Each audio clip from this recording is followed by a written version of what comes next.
I spent the summer in Britain this year, and whilst there, I did my best to consume as much of my favorite English dessert as possible. Yes, I'm talking about sticky toffee pudding. If you are the typical American and you don't know what that is, let me give you a quick explanation.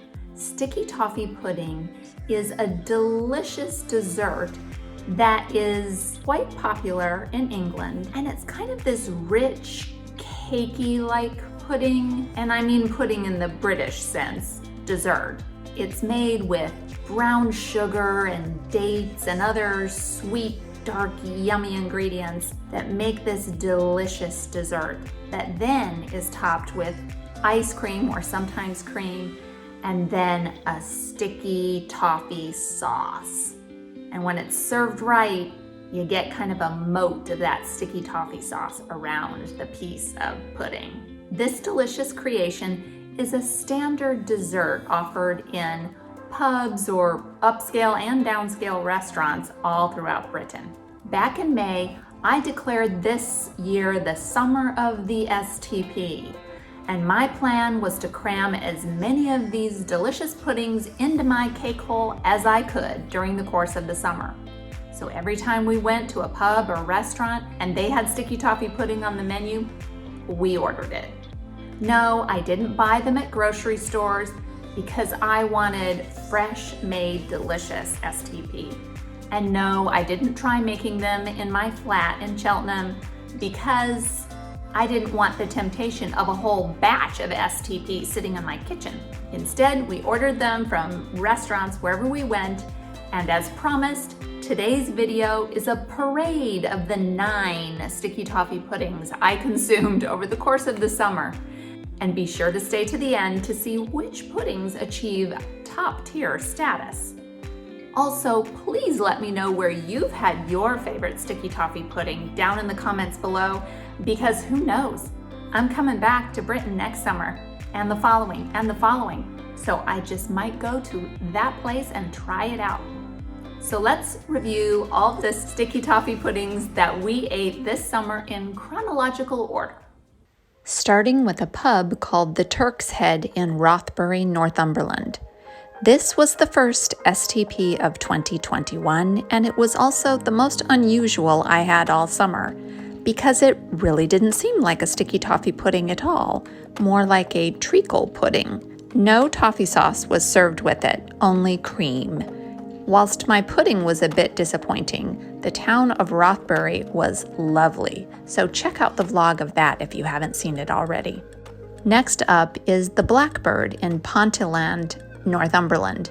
Pontyland was a charming town, and we loved this pub.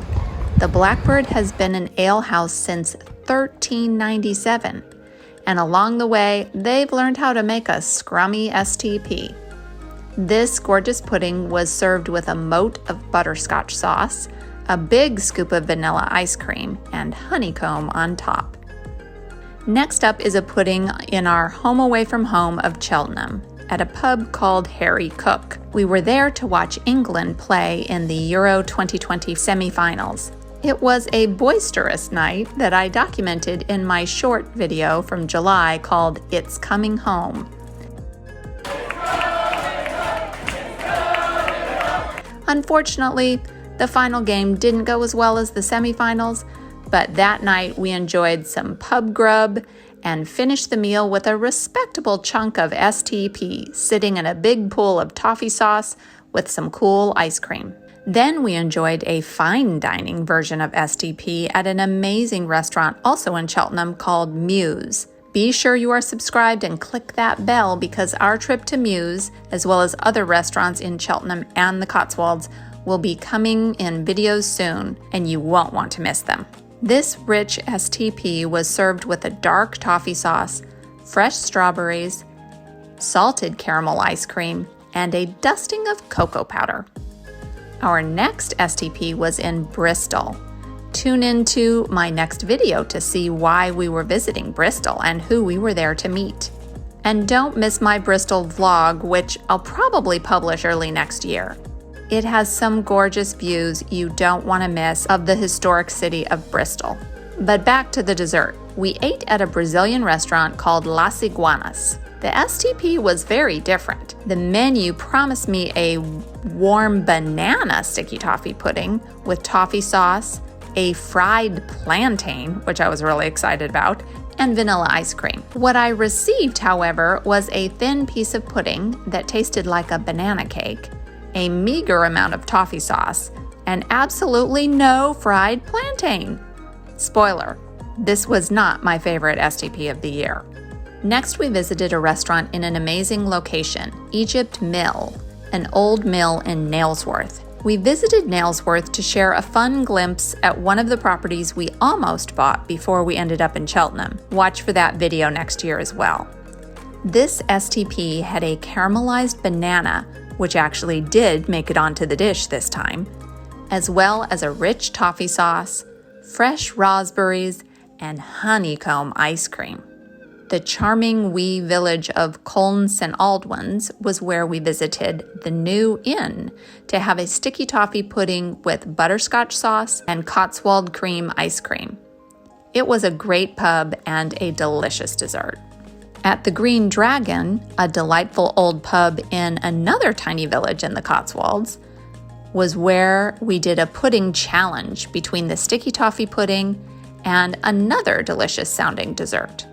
You'll have to watch that upcoming vlog to see who won, but I'll show you a close-up of the tasty STP now. This pudding came with butterscotch sauce, salted caramel ice cream, and a weird little fruit on top that I don't know the name of. Please comment and inform me what this thing is. Man, there are a lot of little Cotswold villages in Gloucestershire that start with the letter C and serve yummy puddings. At the 7 Tons, we had this glorious dessert after a large meal, which is why I now weigh 7 tons. Last sticky toffee pudding of the summer. It's delicious. The winner's circle of STP includes the entries from the Blackbird in Pontyland, Muse in Cheltenham, and Egypt Mill in Nailsworth.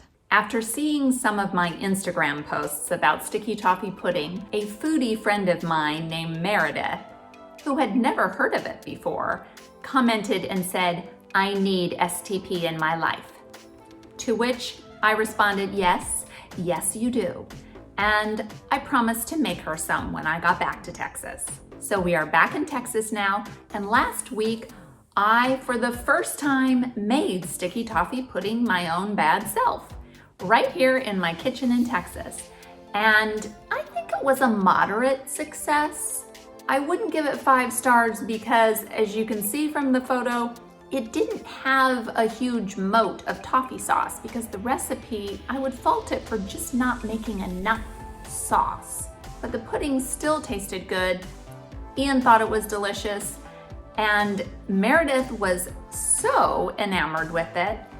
She said it tasted heavenly and insisted that she wanted it served at her funeral, which hopefully won't be for a good 5 decades or so. I'm probably not going to be around for that. So I told her she needed to tell someone younger her funeral planning wishes. I know that's a morbid and rather hilarious suggestion, but I totally understand.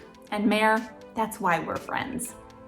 I'll provide links to some sticky toffee pudding recipes in the description below in case you fancy giving it a go yourself and trying to make sticky toffee pudding in your kitchen, perhaps for a holiday treat.